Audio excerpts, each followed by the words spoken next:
All right, what's up, everybody? This is Coach Richardson. This is Becoming Uncommon. This is a special meet of Falcon Edition, and my guest today is Angel Sifuentes, former Cerritos College student athlete, state champion, and now coach. And so, Dr. Sifuentes, Yes. welcome. Thank you. Angel and I go way back.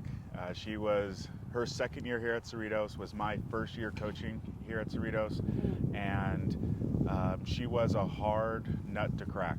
Like, just to earn her trust, like, she just didn't give her trust, willingly and openly. I had to earn it, and she made me work for it. But I feel that our bond grew that much stronger because of the amount of work that we put in with building that relationship just over that short amount of time. Our coach-athlete relationship grew pretty quickly and pretty strongly, I would say. And with that, she was able to move on to the university. We stayed in contact, but without any further ado, Angel, so let's go into how'd you get started with sports? Like, what was your first sports experience? Oh my gosh. My first sports experience was this little place called the YMCA in Arizona. And that was only possible because my stepdad and my mom decided to say yes to a promotion that would move them out of state, which is absolutely unheard of with our family, and like being from, the streets of LA, they would say, like all their brothers and sisters, and they just kind of got out. So we moved to Arizona, knew no one, and in this small little town called Prescott, but spelled Prescott. So it's very tiny little town. Yeah, right outside of Phoenix. Yeah, okay. Beautiful little Christian place, and of course they have a YMCA, and it was a small little gymnastics program, and I was absolutely obsessed. But I was age 10, which means I was very old. Old, yeah, a starting gym. I was very old, but it was like the best thing that ever happened to me. I mean, I somehow was really good at tumbling and just powerful, like naturally, and the coach there just poured into me, and almost same kind of thing, like how to build the trust, and that was much harder for him, poor thing, because I was a young girl just trying to navigate not trusting anyone after your parents move you from everyone. So I think he had much harder than you. But yeah, so that was the best experience ever. Of course, like I said, I was too old to even kind of think about going to the Olympics, even though every girl in their sport wants to do something like that. But one thing led to the next. I get moved again in the middle of high school, and what grade? This was sophomore to junior year. Oh, wow. So junior year, still doing gymnastics, but this is a different club. Felt like I knew more than the coach, which is really crazy.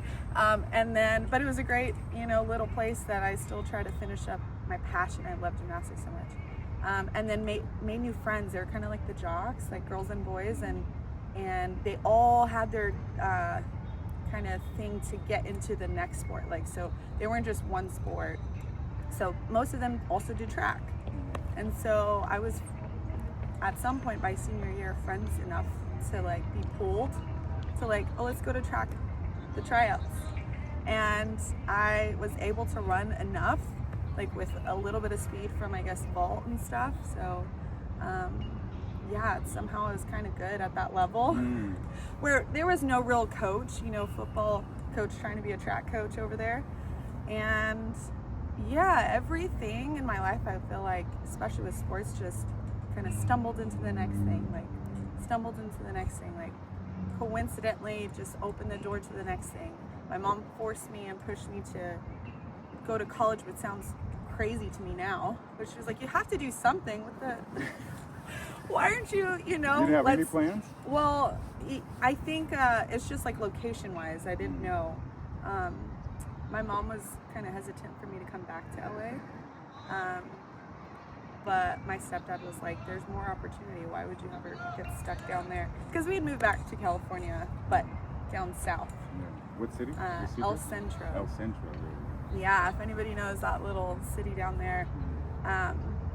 But yeah, so long story short, I sent, I think, an email to either some other college that sounded cute, and then an email to Wait, you said it sounded cute? like, you know, I don't know if it was like Los Angeles College or obviously that I don't know what college I'm talking about, but something that sounded better than Cerritos. But Cerritos was also in there, and I think the first email was to Coach Allen or something. He replied back, which, if you guys don't know, Coach Allen's on the staff still here, and reached out and was like, okay, yeah, come on out. And for me to just get a reply, because I didn't know what I was going to do after high school, was just, oh my gosh, I was so excited. So it's like a summer practice, and we drove up, and I think Coach Higgins was still here on the track, so we ran into him, and my mom was there with me. And just, if you know Coach Allen or Coach Higgins, they just, with their tough love, pulled you in, and so the rest is history. Wow. Yeah. Okay. So no other sports. You didn't do like just gymnastics, and then nothing? no.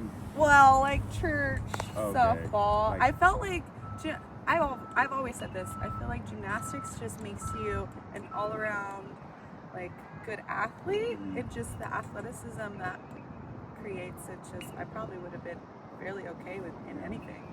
I remember being at Cerritos, and I was like, I could go on the softball team, get another get another 2 years. That's rude, huh? I don't know. But yeah, I felt like I had a little bit of natural athleticism. Of course, the gymnastics. I think because I was just old enough where my body could sustain what we were doing, instead of like, unfortunately, the younger girls that have to get pushed to the bone when they're so young. But yeah, I didn't do any other sports. I mean, my senior year, when I finally let go of gymnastics, like I said, the jocks, the new friends, they also were on the cheer team. And so I did cheer. I forgot the two different categories, like varsity. Okay. Yeah, and I was so good at it that I had like a knee injury randomly from gymnastics that I was finishing up. And the coach knew that I was so good at tumbling, like the best out of everyone, that I didn't even have to try out. I feel like that's wonderful. But yeah, no other sports. no other sports. No other sports. I couldn't do soccer. I would have been Soccer's too surprised. much. I'm surprised. You thought my mom put me in all types of stuff? Yeah. Yeah, no. I would have. That's what I would have. That was it. That was all gymnastics. I was ready to just die on that mat. So, you know, like profession aspirations, what were some of those out of high school? Like, what if you're like, my major's gonna be this, and I'm gonna do this when I get older, you know? Oh yeah, I think sports changed my life so much. From the moment I bought into gymnastics, of course that took some years, honestly. But after that, just the impact I knew that coach made on me, I wanted to be a coach. So that was like all the way up into my master's program.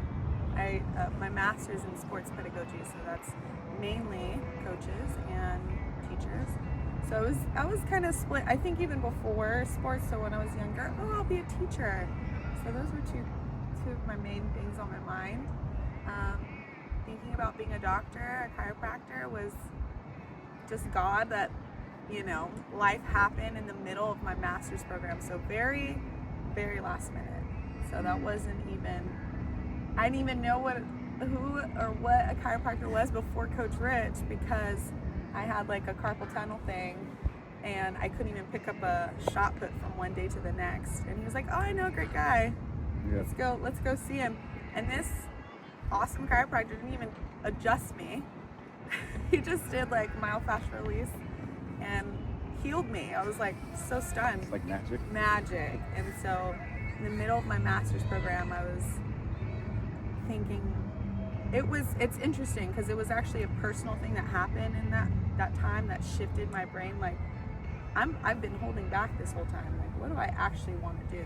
What if I actually shooted for the stars? What would that look like? What if I spent my time intentionally and wisely? Like say I die next year, what would be a cool thing to say that I was striving for? You know, letting go.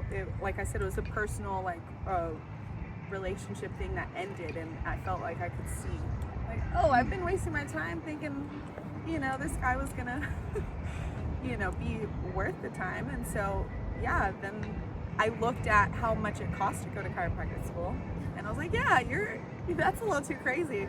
But it never left my mind. So later that week, it just kept popping up, like what an amazing thing that could be for me and my family, and even for, I guess in my head still, I was like, I'd still coach. I'd be such a cool coach. Yeah. I could be a chiropractor too. So yeah, it was in the middle of my master's program. So by that last year, I tried to throw in as much of the kind of higher sciences so that I could just be ready for chiro school and get into it easier and faster. Wow.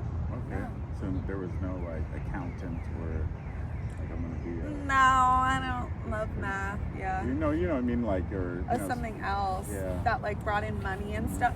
That's what I would say. I'd never thought of like, what's going to give me the most money, which is, to each his own.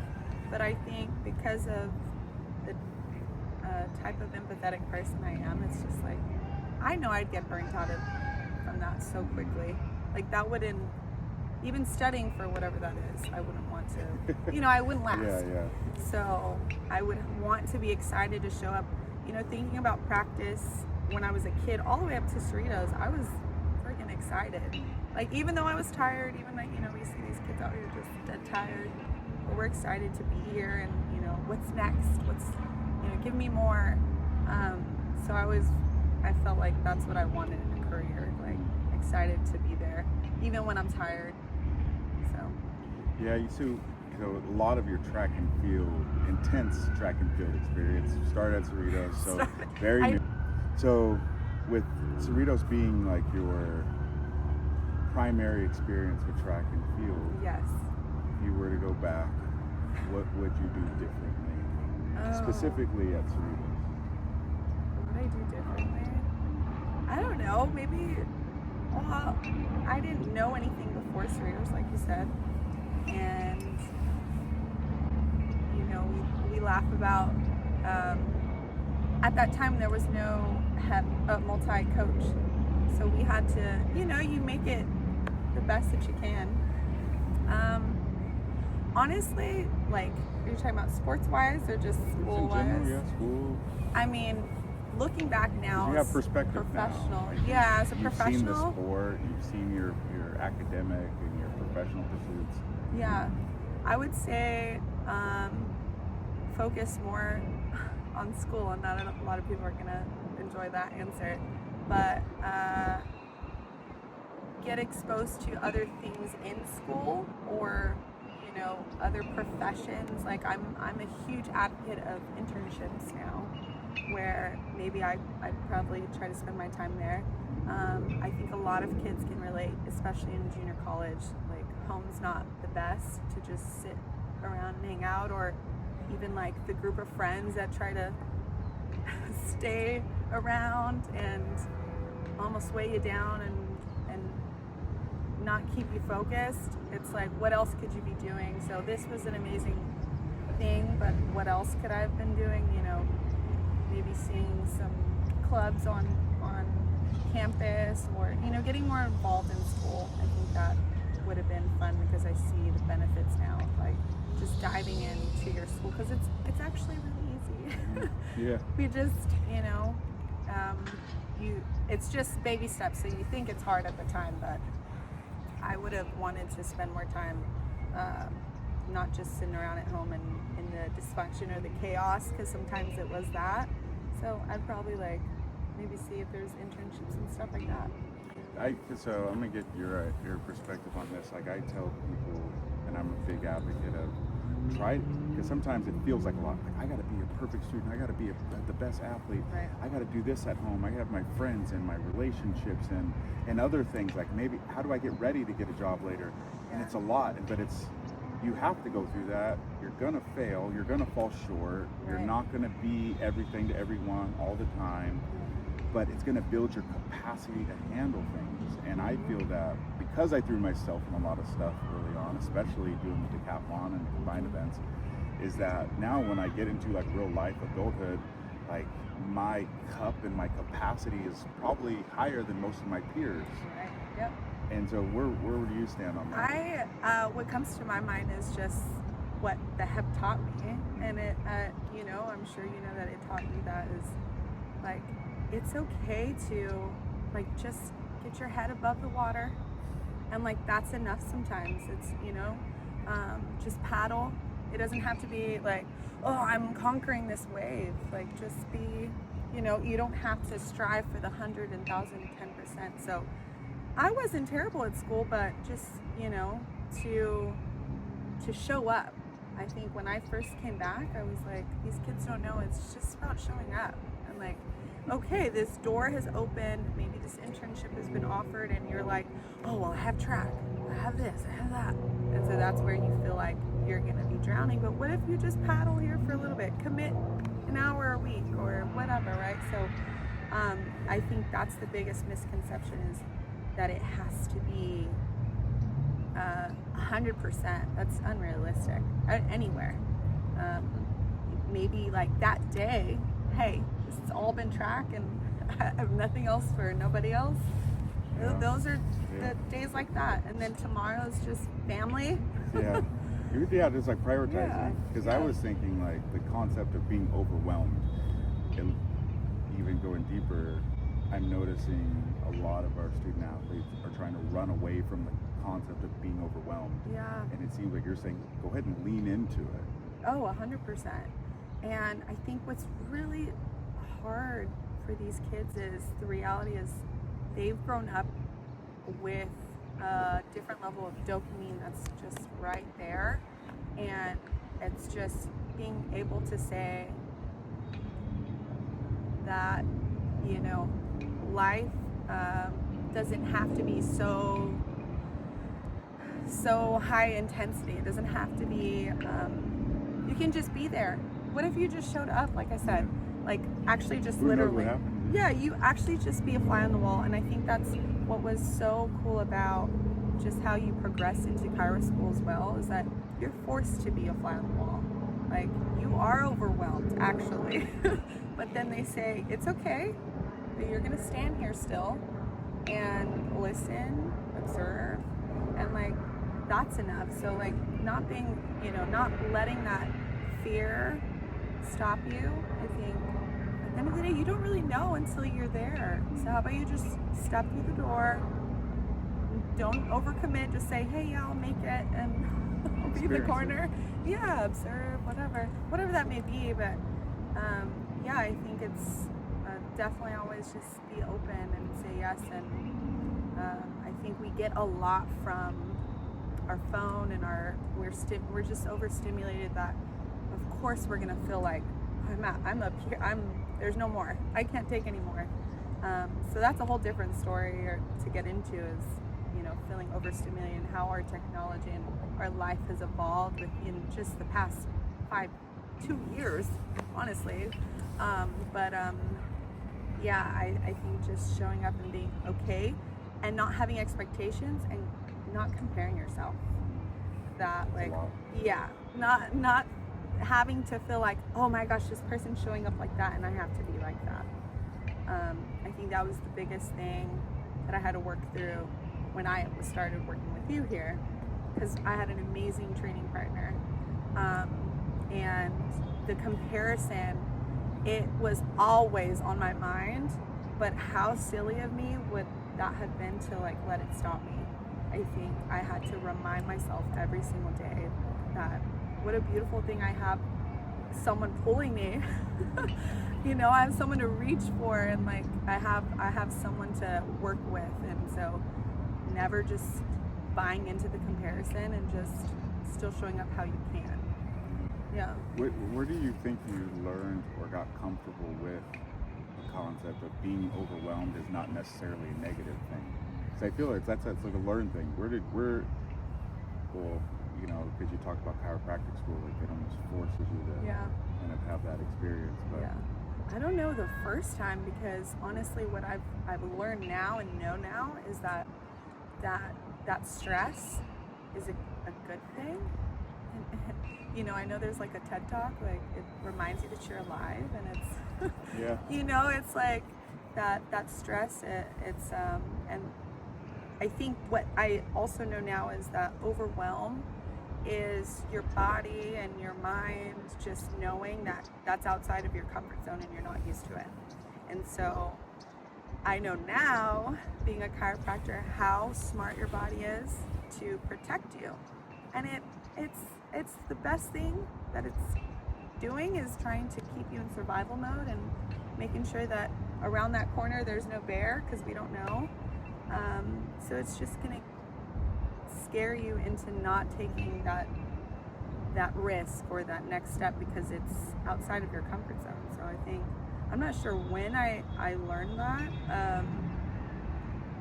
I will say that my parents and how my journey, just from them saying yes to that job promotion, every single move, because there was a lot to the point where they thought that I was like a military kid. Yeah. Like, I mean, kinda. yeah, there were so many, and I think it was one of those things that past your comfort zone is like a whole new world, a whole new life, and I think that's what life has taught me. So when I would always look back, like that sucked moving at this time and then moving again at this time, but like it brought me to this, and then it brought me to this. So yeah, I think life was just like, if you were so scared and you said no, or your parents said no to this, you would have stayed in that little, or you would have, you know, just done this, or you would have probably been doing what your cousins or your immediate family are doing now, which is their own journey and a beautiful journey for them. But I wouldn't be where I'm at if my parents weren't just leaning into that overwhelm and that outside of their comfort zone. I think that's how I take it now. Yeah, because you were exposed to having to adapt and the change and those like very pivotal moments, right? Like going into middle school, pretty much, right? Yeah. Right when you get settled in, you kind of, you go through all your lumps as a high schooler, like freshman, sophomore year, kind of tough. Yeah. Then you just said, I'm going to go ahead and start all over at this most pivotal time. Mm-hmm. Then you get thrust out of high school and you come to college.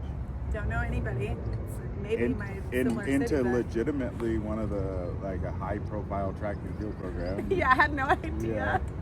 Yeah, for then sure. I mean, everything you did was new. The heptathlon, right? Yeah. What events you do in high school? I did long jump, triple. No. No. Say hurdle. Anybody who knows me, hurdle is not my favorite. I did a long jump and triple. That was super fun. And then I somehow was one of the faster girls. So they have me sprinting out there, which is hilarious. Did you do triple when you were at Cerritos? No. We just I don't remember you ever. Yeah, no, I stuck to the hip. Yeah. That was already a lot. Yeah. I didn't know I hadn't touched any other implement. Did you ever ask to do the triple or anything? No, I thankfully was smart enough to not put more on my plate. I was like, oh, and this? I also have to do that? I don't know. I got so lucky. I don't know how they conned me into it. Yeah. Coach Allen was I think just like so... your versatility, like you come in and you're adaptable and you're open-minded to... Yeah. You're just kind of, that eagerness got you. Like, wait, I'm in the middle of the season, like, oh, this is what they got me doing. Okay. I think if I actually knew what it was, I probably would have been like, I'm just a triple jumper. No. So it helped me that I didn't know. Yeah. It barely explained it too. So Ignorance is bliss. Kind of weird. What about, this is like insider information. Whatever happened, because you had that little red car. Yeah. Whatever happened to that little red car? I gotta know. I don't know. They sold it to like a grandpa that was taking care of his granddaughter that was just getting her first car. So when you moved, when you left, you didn't take it with you? I had it. Yeah, I had when it you were to in Texas. Okay. She traveled with me to Texas, and You drove it to Texas? I drove it to Texas. We had an uncle that lived in Phoenix, so Kind of like she stop. had a little, Okay. a little break. I think in Phoenix is when they put her on a trailer, so she had, she had a break. She didn't have to do the whole. But I think it was maybe even a year or two in my undergrad at UTSA in Texas. And then I got my other mom's car, which was the Honda Accord, which is still going. Ever since that was like, what, 2014? If I'm not mistaken, your parents were in Texas when you went to Texas. Yes. And then left Texas. And then left Texas, yeah. They moved like a year after I moved there. Yeah. But they were there. They were in San Antonio, and that's what just kind of light bulb gave you the light bulb, like, oh, I know the coach over there. Yeah. And then we left it Is there. that how that happened? Yes. I'm trying. You know what? I haven't even thought about it. It sparked that. We didn't get back to it, and we were just like, oh wow, how interesting. And maybe a month or so later, like, I talked to the coach, or I don't know. You know, it's the just draft coach or the Coach Chris. Fox. Oh, Fox. You knew to the head coach at UTSA. Shout out, go Runners. Yeah. So I remember he came out here. He did. He went. Did he come here? He came here to visit, I think. Oh, he for sure went to our state championships up north. Because he was also looking at my training partner too. So, yeah, he was very intrigued at the magnificent peps this guy developed. So yeah, he came out and visited, and yeah, all they do now is get transfers. Yeah. All they do. That's the world now. That's kind of how it is. It's next level. All right, so yeah, I was just thinking about the red car because I remember like we trained so much. We put so much work in. I know. You would roll up in your red car. I know. It was the good old days. Yes, the best for sure. All right, so you had, when you got to UTSA, you had a setback. Oh yeah. I remember you called me. I had to think about because I had two. Oh, I was thinking about the Achilles. Yeah, the first one. Yeah, the first one. This was my first year competing at UTSA, and this was at the conference championships. And if anybody's familiar, like, that's what you're there for. Any type of money you're given, any type of scholarship you're given, that's what you're performing for. They don't care about any other meet. Doesn't matter. Doesn't. Like, I had set the school record, I think, like 5 meets before that, like on a roll, beautiful, awesome, for javelin. And yeah, it was the week of conference championships. I think it was either the Monday or Tuesday. It's our last little practice on our track, and it's a brand new track, and of course that means that everything else outside of it is still being developed. And there was like little potholes, and I remember twisting my ankle, just a little tweak. And now I know as a chiropractor what happened and how all this stuff happened. But yeah, so with this sprain at a certain point, you know, it's technically micro tears to the tissue, and so that sprain just didn't let up. But we taped it, and I was not gonna not compete. And I guess the second event is the high jump. So I was able to do the hurdles. That was fine, whatever. Still hurt the whole time, but it was in the middle of the high jump competition, and if you see Coach Fox to this day, he's just like, I've never heard anything like this before. But it was literally my second step. Not even like into the approach, it was my second step into it, and a big popping sound, and the next thing I knew, I thought someone kicked me. I was on the floor, and I was like, these jealous girls just tripped me. Haters. Like, what in the world? And everybody was just like, what in, like, because they heard the sound, and I was just like, that's interesting. And I didn't have any pain. I try to get up, and I have a dangling sensation in my foot, and I'm like, that doesn't seem right, so I'm not going to step on my foot. So I somehow I think either my trainer was right there, because he had just finished retaping me, And so I get up, I hobble, like I jumped because I was like, no, there's nothing wrong. I don't feel pain. Well, it's because it was completely torn. And so there's no sensation there. They did that ortho test to see, and nothing was moving. So that was it. I walked, I didn't walk out. I left that track on crutches on the first day, and that was heartbreaking. But, you know, everything happens for a reason. And there's been so many things that I had to take away from that experience. One being, everything happens for a reason, but I did end up getting injured again when I finally came back.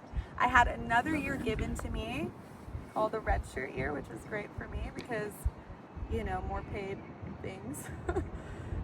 But I got broken the news of tearing my ACL, but mentally being ready to compete. So we had a meet in San Diego, and Coach Higgins was there, and you guys were there, and we were competing, and I was throwing javelin with like big timers, like throwing big, and tore my ACL. Really, really hurt. That was a whole different injury. That one really hurt. That wasn't fun at all. Like hurt for a day or two, and the weekend, and healed up. By Monday, I was feeling perfectly fine, and like, I'm not being dramatic, perfectly fine.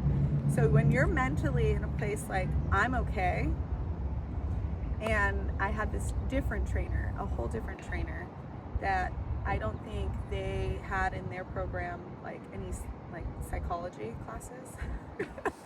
Because she just didn't know, she didn't have the skill or the art to understand, like, yes, you can let someone know the truth, the fact, because that's your job, right? Like what I have to do. This part of my story has transferred to what I do professionally now. Is like, I have to give bad news every other day. But it's how you give it is the most important. You can give the full truth. I don't ever hide the truth or make it, you know, yes, I make it sound, first of all, I don't make it sound different. I have to give you the truth, how it is. So that's one thing, but how do you feel empowered with that news? How do we go from here? And I think that's who I am, like to my core, is like, okay, you're telling me this is the reality, that's fine, but what do we do after this? What's the plan after this? There has to be something. What's the next step? But you're telling me there's none. To me, I'm always like, there's so many different angles, there's about 1,000 different options, honestly, in my opinion. And you know, some people don't think that way.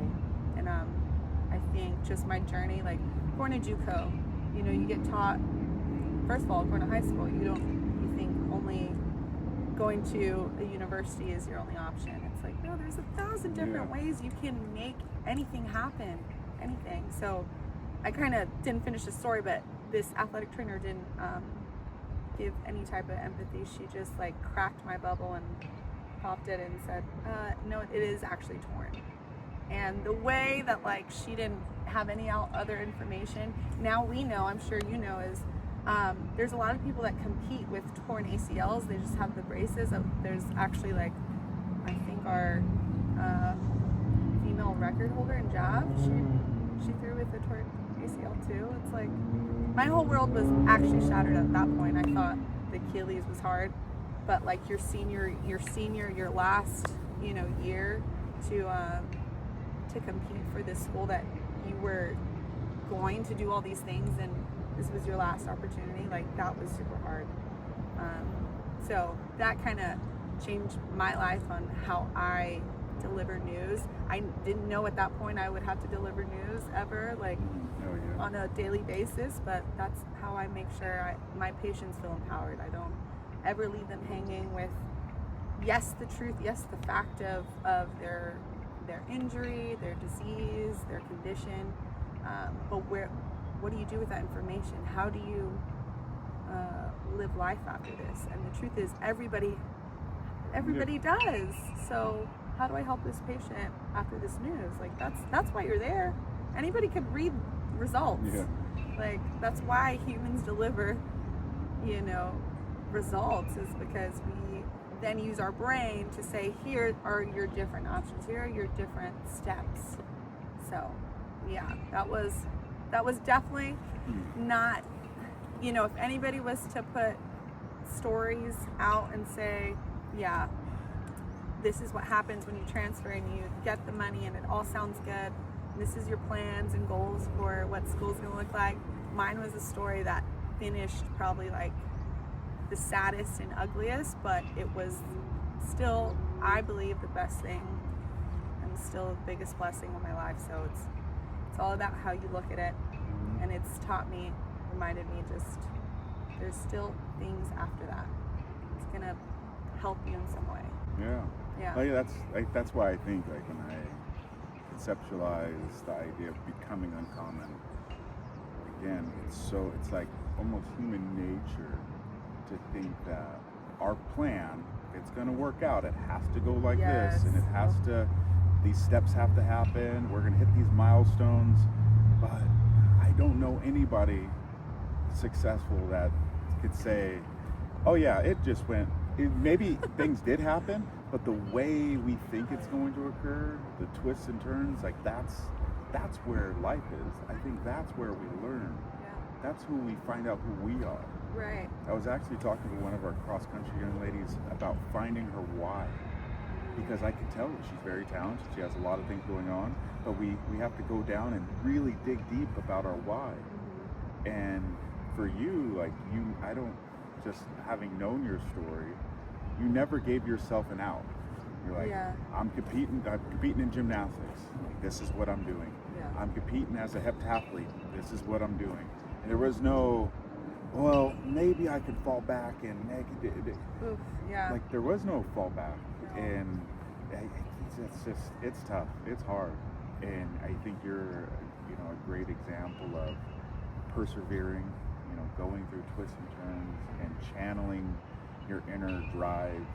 And so that's what I've always admired about you. Like, you've never, you know, you're going to fight to the end, you're going to be true to yourself, you're going to make sure that if you're going to do something, you're going to do it to the best of your ability. And so that kind of takes me to my next question for you is your level of, like, authenticity, because I will admit it here, and this might make a lot of people mad, and I've already told you this 100 times, you are one of my all-time favorite athletes, and I'll tell you again, it's just because I know what I'm going to get from you. You're willing to, like, if you rock with me, like, I know that's what it is. There is no, and if you think I'm messing up, it doesn't matter. You'll be like, I don't like that. That's not right. And then, but if I go, oh, because I was thinking this, or I give a rationale, and you're like, all right, I can drive with that. All right, cool. But at the end of, like, I really truly feel that your authenticity, your amount of care, your passion, your character, like, all those things, like, there's not a lot of you.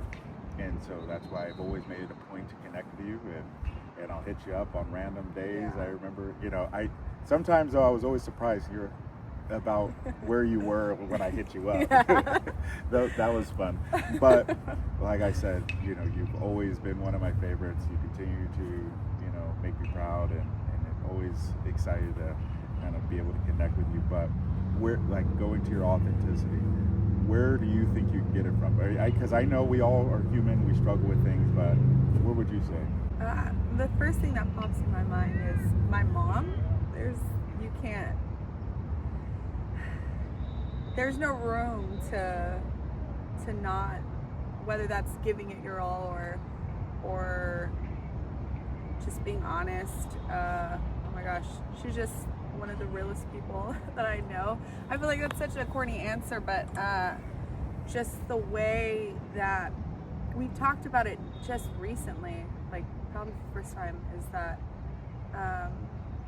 she lived a life that forced her, you know, to learn something different. And so when she had me, and I also have a brother that's an older brother, the way that you would think we'd be raised is a certain way, and it was not that way. Like, she made sure that we were treated equally, especially from our culture. Men are usually brought up a certain way and have all these wiggle rooms and on a, you know, a platform where they're somehow king hubbub, she would say.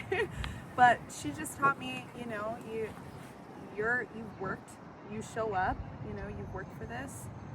Yeah, you're gonna speak when they, you know, when it's time for you to speak, and you're gonna show up respectfully. There's gonna be no reason. You're not ever gonna give someone reason to not hear you out because you've showed up humble enough and respectful enough, and why not, right? Of course, there's still that imposter syndrome. Even herself, she would admit, because she just recently earned her doctorate's degree, and it's just one of those things, being the first. She was the first to go to college, finish college, earn her master's degree, and she's the reason why I knew I had to get something more than a master's. So that's really kind of what, yeah. And so for me, seeing a woman that on a daily basis, you know, is going to strive for and work hard for what she wants, and do it humbly and respectfully and honestly, there was no other choice. Like, who else am I going to be, you know? And so even though I was a really shy, like my personality, I'm an introvert, I would say. I'm very shy. That was a hard thing to work through, like with her being a Leo. I hate to throw out zodiac signs right now, but she's the total opposite. So, you know, for years I think I resisted, like, maybe being like her. And I guess to make it relatable, just, you know, be open to people that are different like you. Take what you choose later, what you're gonna take, and maybe, you know, be like, you know, and you don't have to be completely like the mentor that you have, but be open and learn, and yeah, that's the only thing I can think of is my mom. And then what she did to get me into this sport, you know, to have the opportunity. This is a blessing. This is like a privilege. I say that the first day I came back here, and I think someone walked onto this track, like, practice late.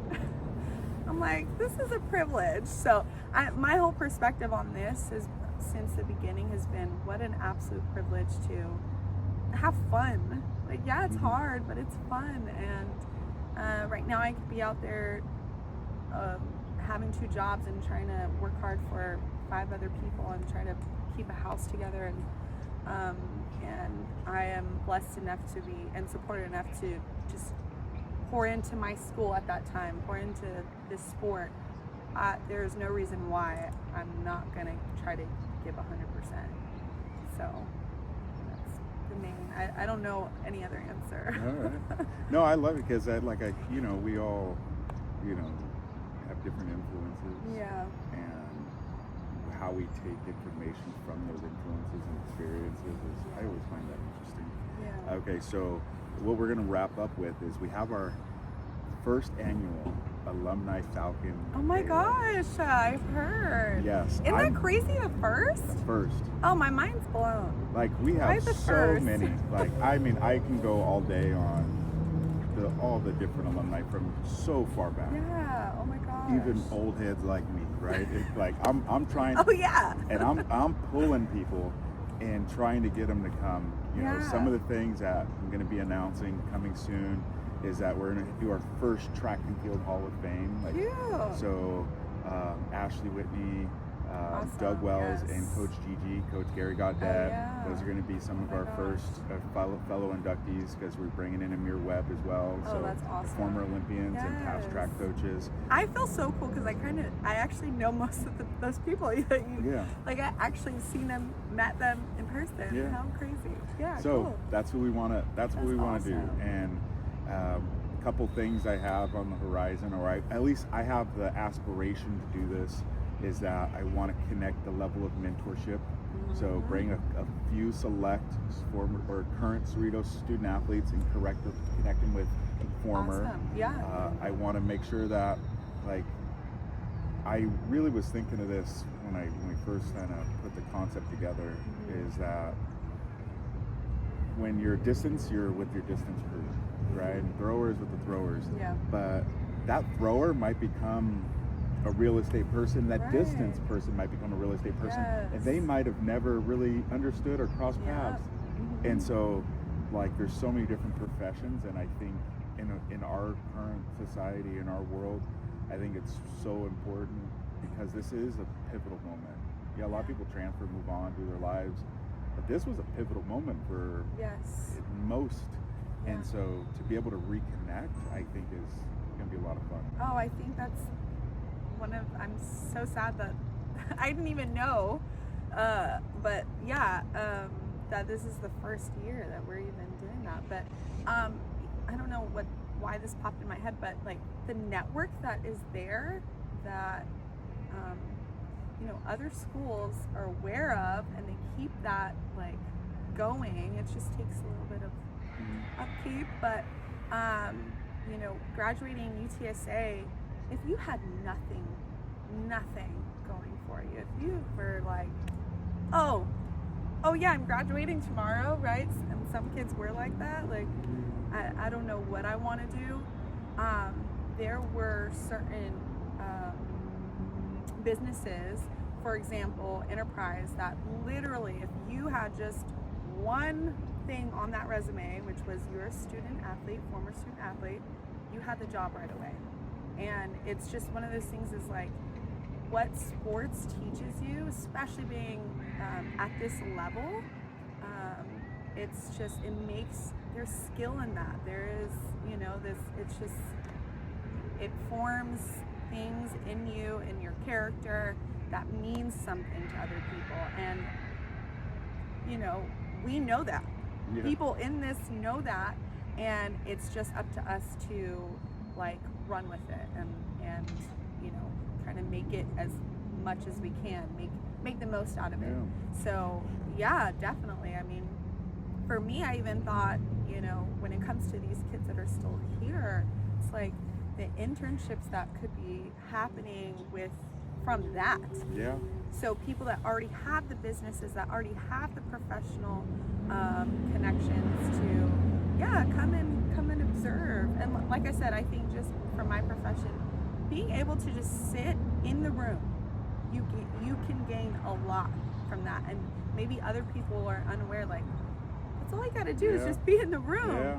And so you don't have to have any type of skill to just stand there and be quiet. So what an amazing opportunity that would be, like, for them for us to build up something for all of us to just support each other. Yeah, that'd be awesome.